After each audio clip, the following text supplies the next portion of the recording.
Señores, vamos a empezar con la lección número 2, denominada Planificación del personal dependiente de la estructura organizacional de una empresa. En la plantilla que ustedes observan, Marta Alles sintetiza el campo de acción de la Dirección Estratégica de Recursos Humanos. De la Dirección Estratégica de Recursos Humanos. Ahí pueden ver las áreas pues, de desarrollo, de atracción del personal, lo que es selección, reclutamiento, lo que es la formación, lo que es la evaluación del desempeño, las remuneraciones o las retribuciones, como le vamos a dominar nosotros en este curso, que comprende las retribuciones todo, incentivos, beneficios, bonos, remuneraciones, ¿no? Etcétera. El otro área que comprende la Dirección Estratégica de Recursos Humanos es el análisis y la descripción de los puestos. Cuando se habla de desarrollo, ahí consideren que está incluida la capacitación. La única diferencia, creo que yo, importante entre la capacitación y el desarrollo es que el desarrollo a secas, ¿no?, incluye el objetivo de la persona, además del objetivo organizacional o los objetivos organizacionales. Y la capacitación principalmente concierne a los intereses, a las expectativas de la organización, Esa es una diferencia sustancial que quiero precisar. Ahora, la formación, ¿en qué se diferencia de la capacitación, del desarrollo? Formación viene de formar. O sea, ahí lo que tenemos que considerar es qué vamos a hacer con el personal para que ostente de nuevas habilidades. Probablemente de habilidades porque no tiene o que está haciendo mal. O también puede tratarse de un nuevo método de trabajo, porque probablemente el método que está utilizando no es muy bueno. Entonces la formación es eso, ¿no? Le estamos dando, ¿qué le digo? Nuevas herramientas a este personal que van a enriquecerlo como persona y también va a servir a la organización para sus fines, ¿no? También se habla aquí del tema de perfeccionamiento y la única diferencia es que la formación tiene el objetivo, ¿no?, de dotar de nuevas habilidades, nuevos métodos a las personas para mejorar el desempeño actual. En cambio, el perfeccionamiento es para mejorar el desempeño futuro. Por eso es importante que el estratega en recursos humanos tenga bien claras las tendencias con relación al área de recursos humanos, principalmente a los nuevos conocimientos que van apareciendo en el mundo, a las nuevas formas de competir, a las nuevas tecnologías relacionadas al desempeño del personal. El estratega de recursos humanos tiene que estar al tanto de lo que está pasando en el mundo. Por ejemplo, hoy día les hablaba de la inteligencia artificial o del Internet de las cosas, ¿no? Entonces ustedes tienen un poco que estar al tanto de qué habilidades van a necesitar en el futuro, por ejemplo, para que el personal ingrese con éxito a estas nuevas corrientes, ¿no? A lo que es Internet de las cosas, a lo que es inteligencia artificial, por ejemplo, de manera puntual, ¿no?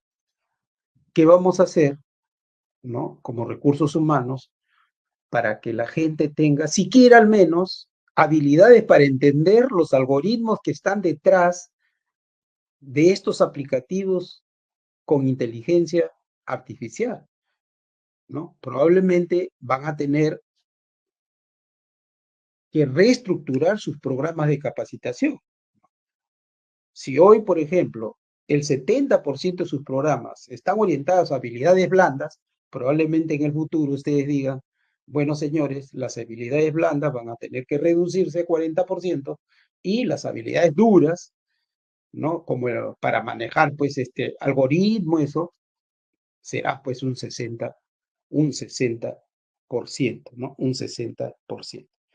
El análisis de puesto, ¿qué cosa es? En términos sencillos, ¿no? Es la determinación, ¿no? Es la determinación de las responsabilidades de cada puesto, las interrelaciones, o sea, con quién coordina su trabajo, a quién reporta, quiénes le reporta, quién es su cliente interno, quién es su proveedor, o quién es su cliente externo también, o quién es su proveedor externo. Y también comprende en el análisis el, la autoridad, ¿no? El poder que tiene cada puesto. Eso es importante, señores, tener claro, porque eso va a servir para implementar los programas de desarrollo, los programas de motivación y todo lo demás. ¿Y qué cosa es la descripción del puesto? Es la explicación de los rasgos de ese puesto, de cómo es el puesto, de qué se trata ese puesto, ¿no? Cuán complejo es, ¿no? Cuán dinámico es ese puesto. Y además tiene que explicar la jerarquía, ¿no? ¿Qué jerarquía tiene cada puesto? Y bueno, ¿qué más podríamos hablar de esto? Ahora, en lo que es evaluación de desempeño, señores, yo sugiero, les voy adelantando, y eso lo vamos a ver de manera específica, tiene que ser hecho la evaluación tiene que ser hecha con indicadores, empezando con la función esencial de cada puesto. Ahí vamos a hacer vamos a dar algunos ejemplos de cómo se infiere la función esencial y cómo a partir de la función esencial se infiere a su vez el indicador central de cada puesto.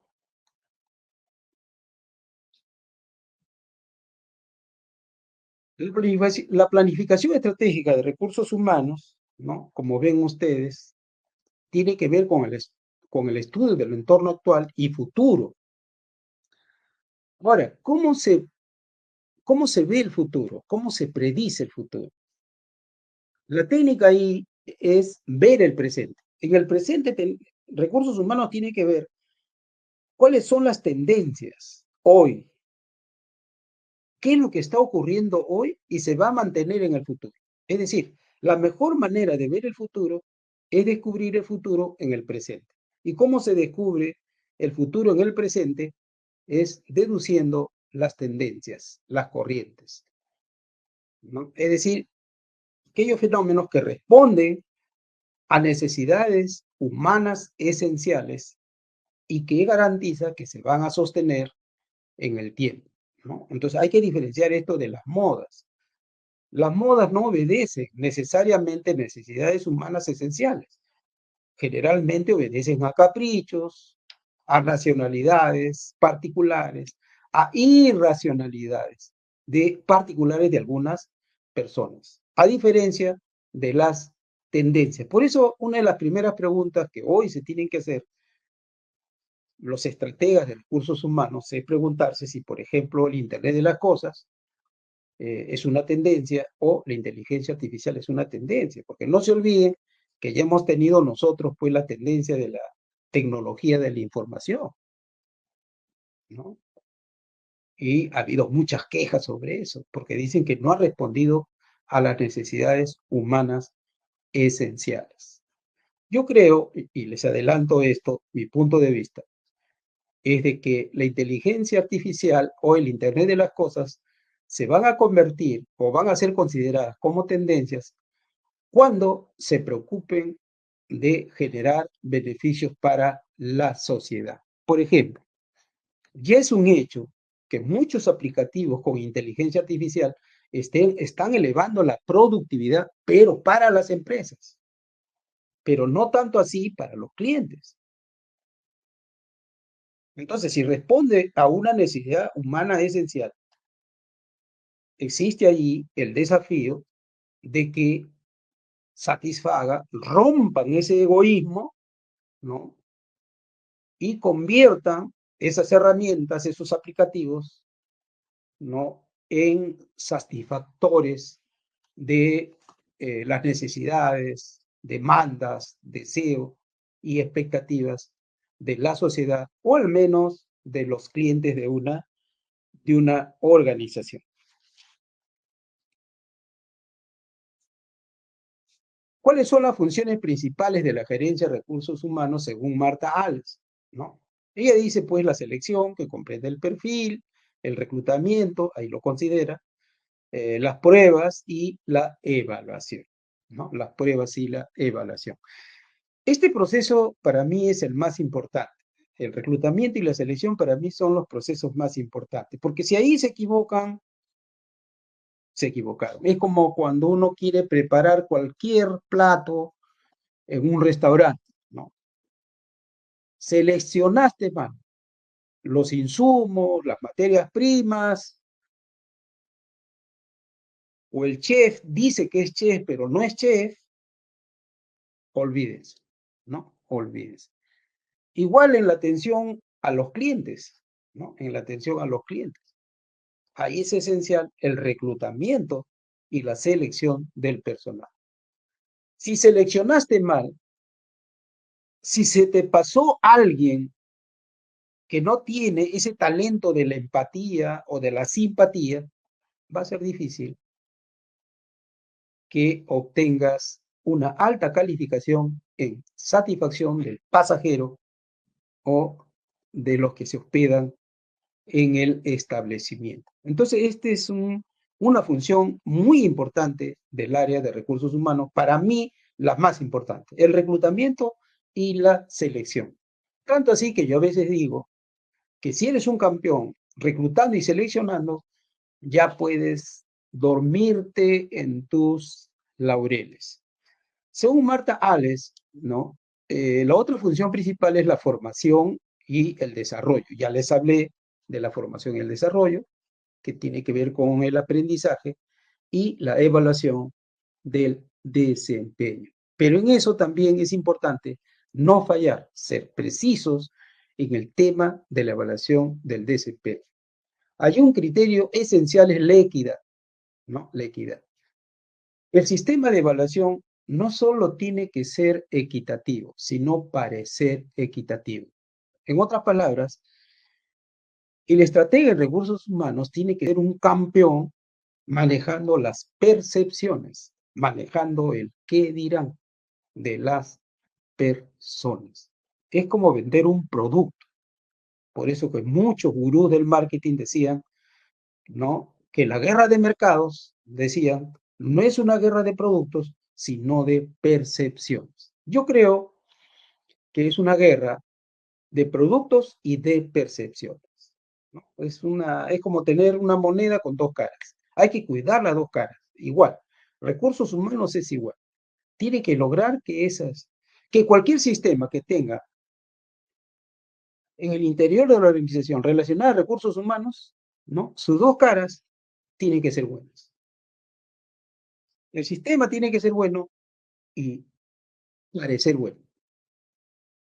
Nuestra función principal vienen a ser las remuneraciones, con mayor razón se aplica lo que les acabo de decir, y cuando vemos las remuneraciones o las retribuciones, ¿no? Empezamos con el mercado, hay que hacer un estudio del mercado de las retribuciones, hay que ver la descripción de los puestos, ¿no? Para saber discriminar las remuneraciones o asignar la magnitud de las retribuciones, ¿no? Hay que considerar, pues, no solo el mercado, no solo la competencia, por ejemplo, sino también el puesto, la complejidad del puesto, la complejidad de las responsabilidades, la autoridad que tiene cada puesto, la jerarquía que tiene cada puesto, las interrelaciones que tiene que implementar cada uno de los puestos.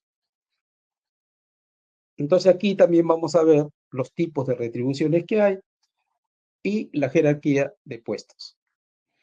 Otra función principal de la gerencia de recursos humanos vienen a ser las relaciones laborales, ¿no? Que tienen que ver con las políticas de relaciones. Y ahí mucho tiene que ver el tema de liderazgo. Como ven ustedes, todos estos temas los vamos a tocar en el desarrollo del presente curso, ¿no? Y por último tenemos la administración de personal, que tiene que ver con todo lo que es ya la parte de los trámites, liquidaciones, contratos, aspectos legales, la seguridad, la salud, que también son importantes para lograr que el personal esté satisfecho internamente.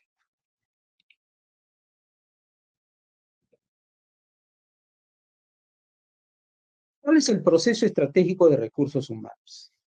Voy a hacer una explicación rápida, ¿no? de este proceso de recursos humanos.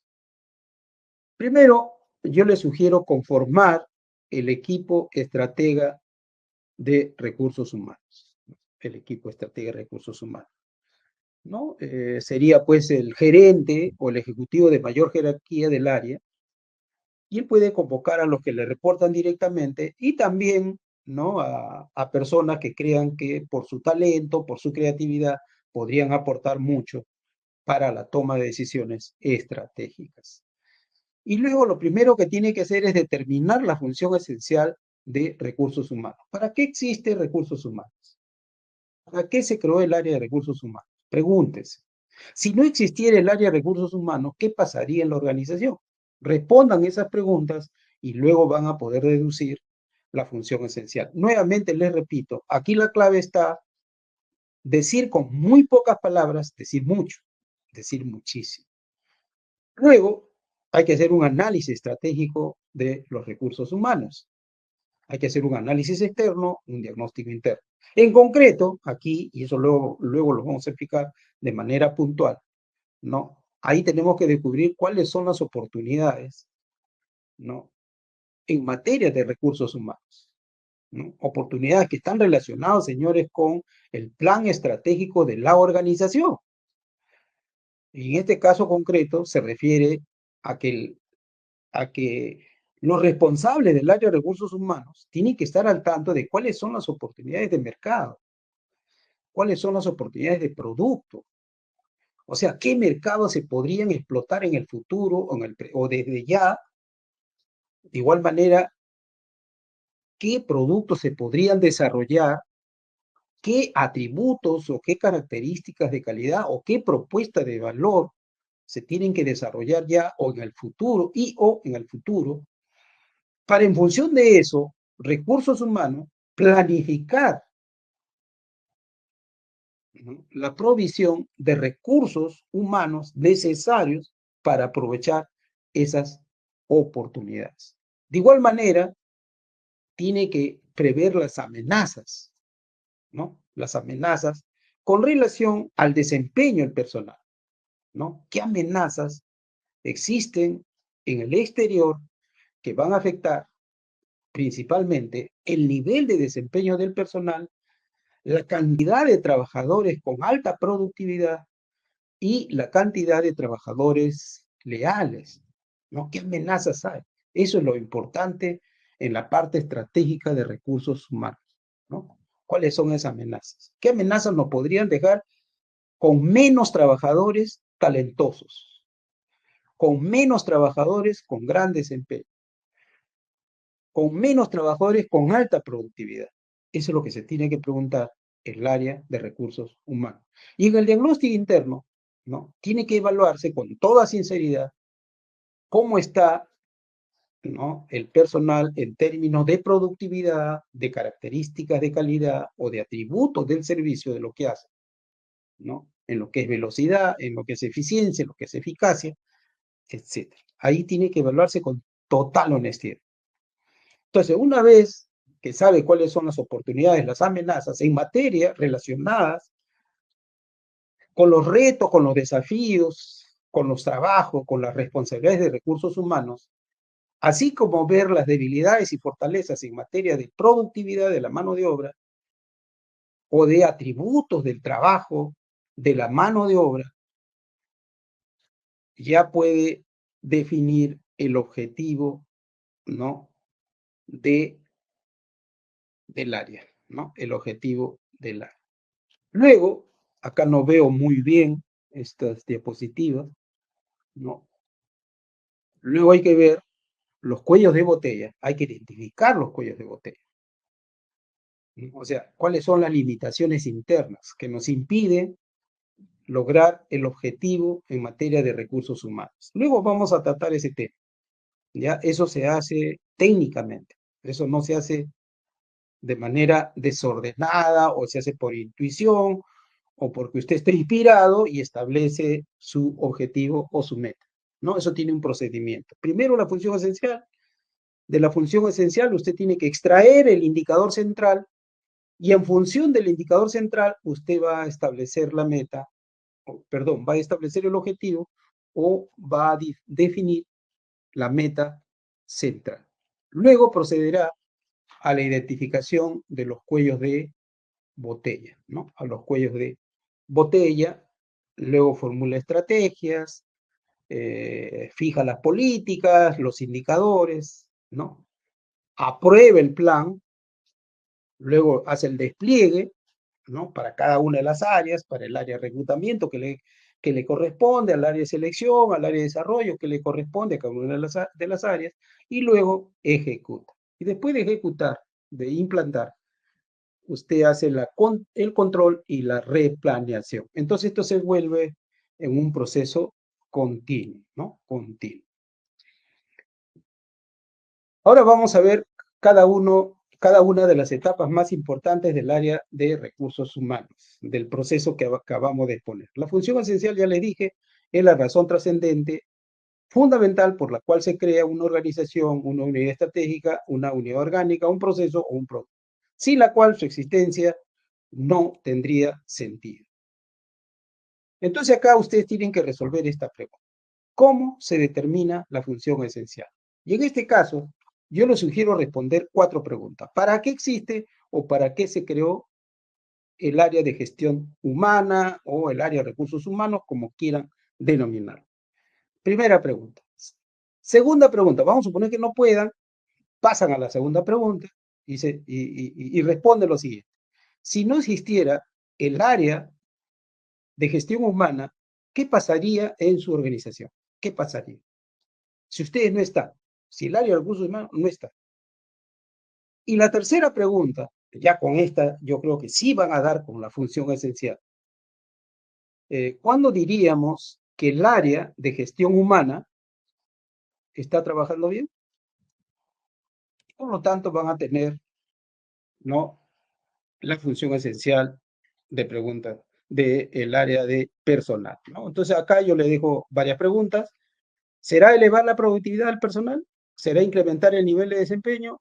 ¿Será incrementar la cartera de trabajadores leales? ¿Cuál es la función esencial?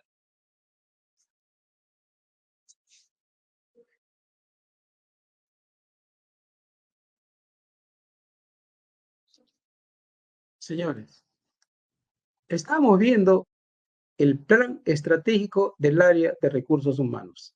El primer paso era determinar la función esencial. Luego hay que hacer el análisis estratégico. El análisis estratégico tiene dos partes.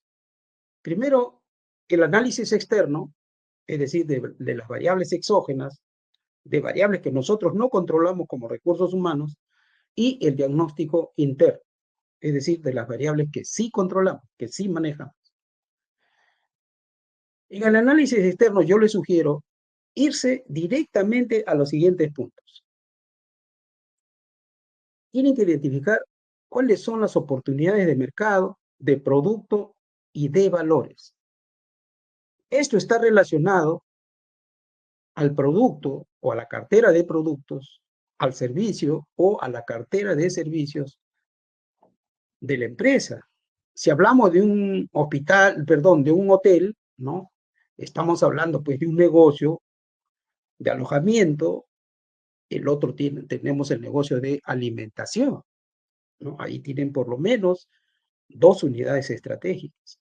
Entonces ustedes tienen que preguntarse, o en todo caso, tomar del plan estratégico del hotel cuáles son las oportunidades de mercado, de producto y de propuesta de valor relacionado a los bienes y servicios que ofrece el hotel, ¿no? ¿Para qué? Para que a partir de ahí ustedes derivar qué oportunidades de formación tienen o de experiencia, de conocimientos, de talentos y valores, ¿no? Ustedes pueden decir, por ejemplo, una oportunidad de mercado es de que en este hotel de repente van a venir gente procedente, pues, de, no sé, de Turquía, ¿no? De Turquía. Entonces ustedes dicen, bueno, considerando esa oportunidad de mercado que ha sido identificada, ¿no? Que ha sido identificada, ¿no? En el plan estratégico de la empresa, ustedes dicen, ¿qué necesidades de formación se derivan de eso? O de experiencia, o de talentos, de conocimientos, de valores, ¿no? Usted dice, de repente necesitamos pues formar a la gente respecto al idioma, al manejo del idioma, ¿no? Turco, ¿no? Y así ustedes van deduciendo las oportunidades. Yo sugiero no perder tiempo, ¿no? En otro tipo de cosas. Váyanse de frente a lo que les estoy aconsejando. Ustedes son, no se olviden, estrategas en recursos humanos. Ustedes no son consejeros ni nada, son estrategas. En el análisis externo también, ¿qué cosa hay que ver? Las amenazas. ¿Qué cosa es la amenaza? La amenaza es todo aquel fenómeno que tiene un impacto negativo sobre determinadas variables. En este caso, ustedes tienen que ver qué amenazas o qué fenómenos ponen en riesgo, por ejemplo, ¿no? Los indicadores más importantes que maneja recursos humanos, que son el costo, la productividad, la lealtad de los trabajadores, la cantidad de trabajadores con buen desempeño y otros indicadores más que ustedes crean que es importante evaluar y que están relacionadas, ¿no? Con la ventaja competitiva de la organización. Luego de hacer el análisis estratégico externo, tienen que hacer el diagnóstico interno, es decir, descubrir las fortalezas y debilidades en torno a qué, a los indicadores más importantes que maneja recursos humanos, ¿no? En este caso, estamos hablando en materia de eficiencia, las variables que ya les comenté, de costo, productividad, velocidad. Ustedes pregúntense, ¿no? Pregúntense, ¿cómo estamos en costo? ¿Cómo estamos en velocidad? ¿Cómo estamos en oportunidad? ¿Atendemos rápidamente al cliente? Por ejemplo, de repente a la hora de registrar al turista en recepción, de repente le estamos pidiendo datos que ya sabemos del turista o de repente le estamos pidiendo datos pues innecesarios. Entonces no somos veloces en la atención, o puede ser también en la simpatía, en la atención al cliente, etcétera, ¿no? En los indicadores más importantes.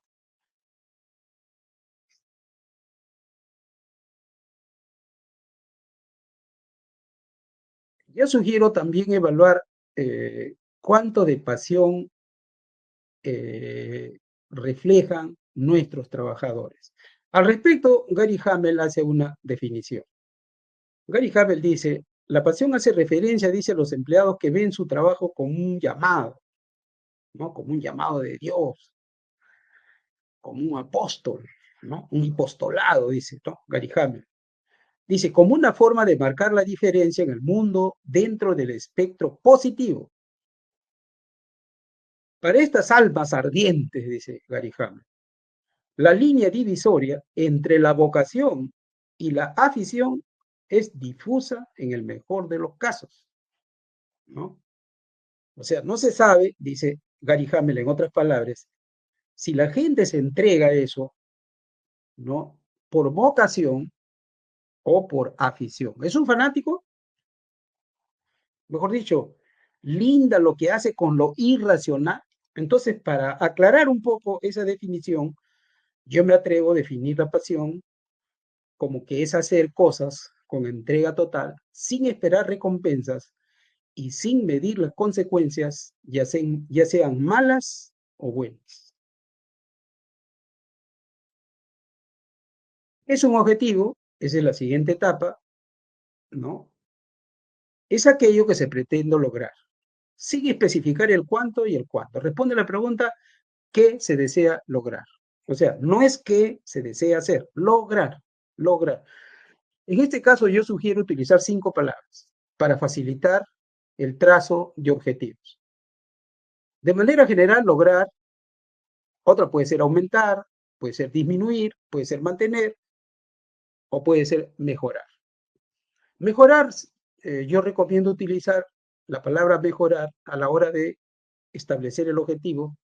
Cuando se trata de variables cualitativas, por ejemplo, ustedes dicen desempeño, así como está, no es algo cualitativo, ¿no? Dicen mejorar el desempeño, el objetivo es mejorar el desempeño. Pero quieren utilizar la palabra disminuir, es para lo malo, ¿no? Lo malo, por ejemplo, la queja de los clientes internos de recursos humanos. Te dicen, bueno, disminuir, un objetivo es disminuir las quejas. Mantener se utiliza para algo que está bien, ¿no? Para algo que está bien. Mantener, por ejemplo, que le digo, el grado de compromiso del personal.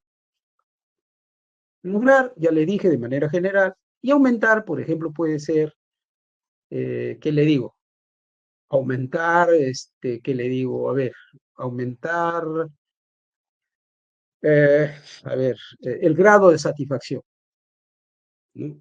Aumentar el grado de satisfacción de los clientes internos con el trabajo de recursos humanos. ¿Y la meta qué cosa es? Es simplemente agregar al objetivo el cuánto y el cuándo. Por ejemplo, ustedes dijeron, queremos incrementar la productividad del personal del restaurante, del hotel. Entonces, la meta, ustedes van a tener que decir en cuánto quieren elevar la productividad. Ustedes pueden decir, queremos elevar la productividad en un 20%, ¿no? O si, por ejemplo, en un restaurante dice, estamos vendiendo 10 platos por hora hombre, ustedes dicen, no, queremos elevar la productividad de 10 a 12 platos por hora hombre, y ahora faltaría el plazo. En un plazo de 18 meses, 24 meses, 36 meses, etcétera, etcétera, etcétera. Entonces ahí tenemos la meta. Luego de fijar la meta, ¿no? ¿Qué queremos lograr, cuánto y cuándo? Estamos ya en condiciones de descubrir los cuellos de botella. Les repito, el cuello de botella es un problema interno. También se llama restricción. Es un obstáculo o una limitación, dice, de naturaleza interna que dificulta la consecución de un objetivo o una meta. La pregunta que hay que responder aquí es, ¿cuál es el obstáculo que se está obligado a superar para alcanzar determinado objetivo o meta? Ya eso es clave. Ahí se necesita mucha honestidad. Mucha honestidad, ¿por qué? Porque a fin de cuentas, un cuello de botella es un problema interno. Es un problema de usted y solo de usted. No es una amenaza. La amenaza es algo exógeno, pero el cuello de botella es un problema que es responsabilidad del área de recursos humanos. Luego de tener claro los cuellos de botella, hay que formular ya estrategias, ¿no? Estrategias para aprovechar las oportunidades. Por ejemplo, ustedes dijeron, señores, una oportunidad es capacitar en idiomas. Ya, pues entonces, ¿qué van a hacer para capacitar en idiomas? Dice, vamos a hacer una alianza estratégica con la institución X, ¿no? Para conseguir menores precios por enviar 10 trabajadores a la vez. 10 trabajadores a la vez. O de repente la estrategia es hacer pues una capacitación in-house, ¿no? Una capacitación in-house. Luego, la estrategia también tienen que formularse para mitigar, contrarrestar o frenar las amenazas. Necesitamos estrategias también para explotar las fortalezas, para superar las debilidades y para romper los cuellos de botella, en especial los tapones. ¿A qué se refieren los tapones? Los tapones son los cuellos de los cuellos de botella. Generalmente, los cuellos de botella están en la parte bien operativa y los tapones están en la parte ejecutiva, en lo que tienen mayor jerarquía. Ahí están los tapones. Ahí están las causas de los problemas, las causas raíces de los problemas. Entonces, una vez que se tiene identificados estos tapones, hay que formular estrategias para que rompan, para que superen estos cuellos de botellas. También hay estrategias generales que le pueden ayudar, ¿no?, a hacer un mejor plan estratégico de recursos humanos.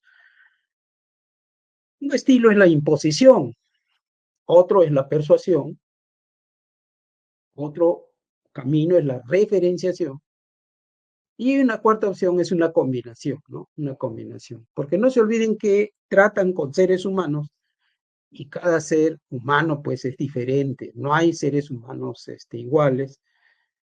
Mejor dicho, están tratando problemas complejos, ¿no? Problemas complejos. Y por lo tanto, las respuestas también tienen que ser complejas, ¿no? Si tienen problemas multivariables, las soluciones generalmente son multivariables. Entonces, una buena decisión es combinar, ¿no? En algunos casos puede funcionar la imposición, en otros no, en otros casos funciona la referenciación, es decir, ser ejemplo. Si nosotros queremos hacer un cambio, por ejemplo, ¿no?, la estrategia podría ser, bueno, que lograr ese cambio a través del ejemplo de los líderes, ¿no?, de los líderes. O puede ser que en otros casos funcione la persuasión. ¿Cómo deducir el indicador? Ya tenemos las estrategias, tenemos las metas, entonces ahora viene la deducción del indicador. El indicador de la meta se deduce de manera sencilla. ¿Por qué? Porque se extrae del interior de la redacción de la meta, ¿no? Usted, por ejemplo, dice, queremos reducir la queja de los clientes internos en un 20% en un plazo de 18 meses. Entonces dice, de toda esa redacción, ¿cuál es el indicador ahí? Queja de los clientes internos. Ese sería el indicador, ¿no? El indicador de la meta. Ahora falta de la estrategia.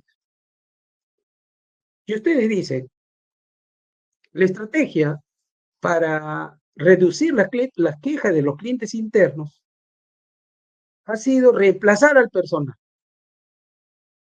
que atiende en recepción, etcétera. O sea, hemos hecho un cambio de todo el personal que trata al cliente directamente. Hemos reemplazado todo.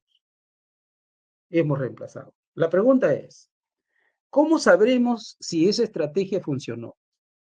Entonces ahí la clave es preguntarse, ¿para qué están formulando la estrategia? ¿No? ¿Para qué? ¿Para qué? ¿Para qué han sustituido? ¿Para qué han sustituido?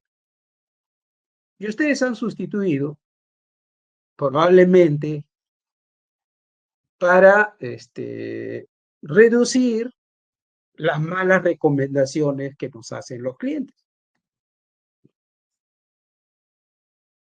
Entonces, si ustedes tenían de que de cada 100 clientes, 10 le recomendaban mal, y ahora hay 12 que le recomiendan mal, quiere decir que esa estrategia no funcionó.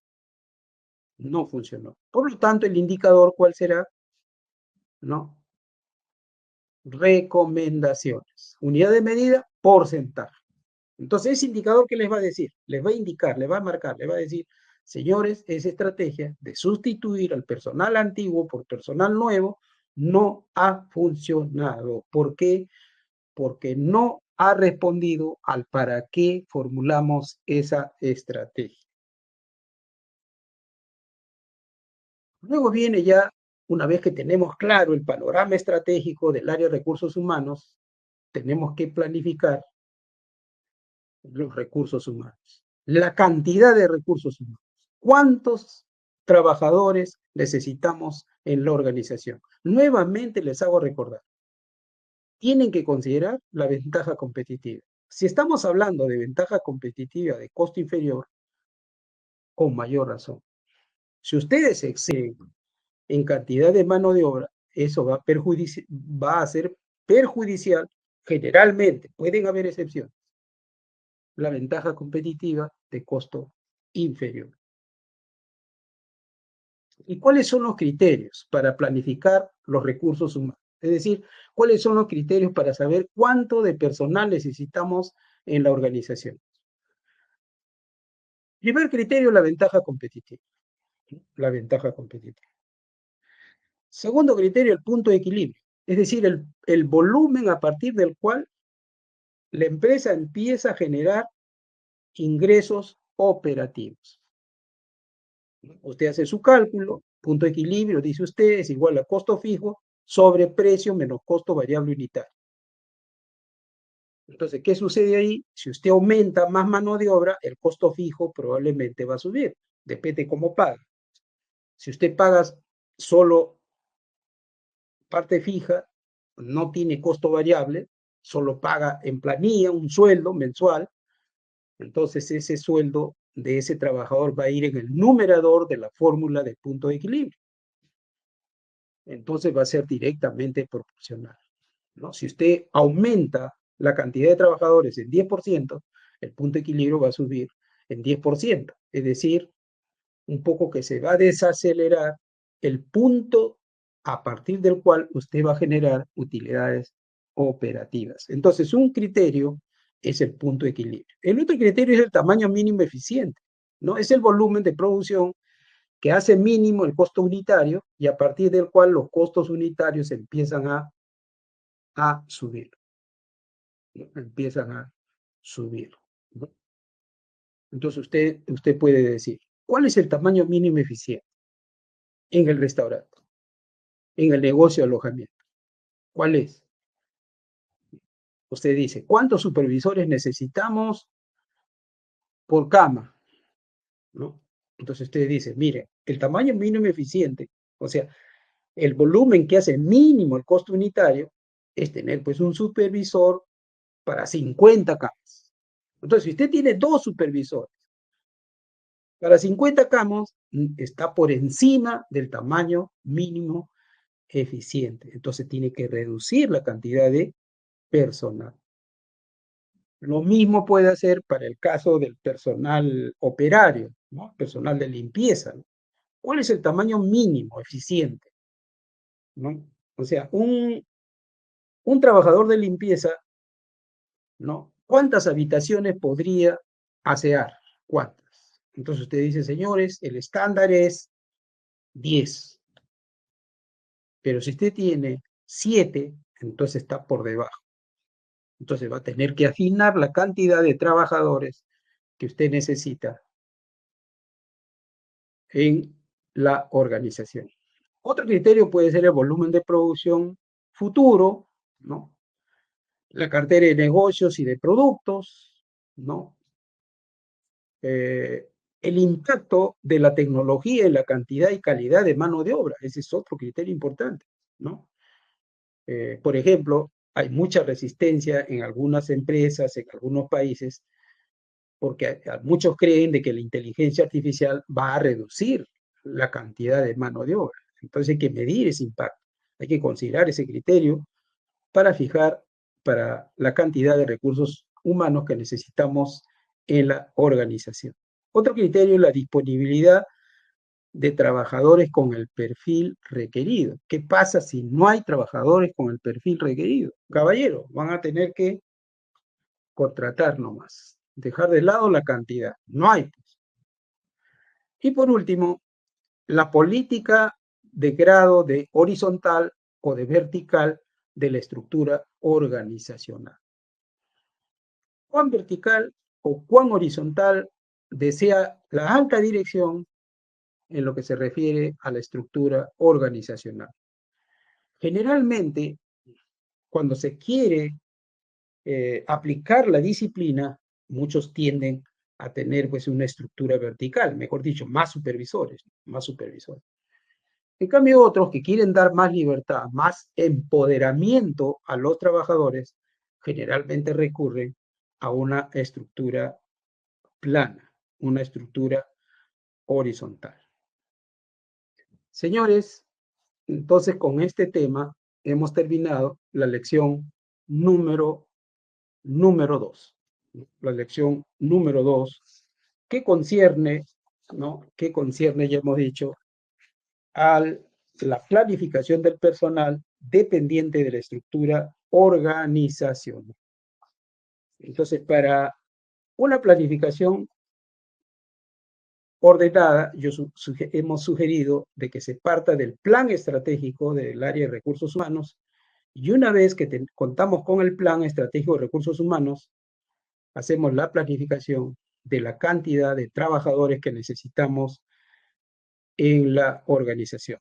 También les hemos advertido qué criterios deben considerar para una planificación de los recursos humanos más exacta, más precisa. Gracias por su participación. Los espero en la próxima lección.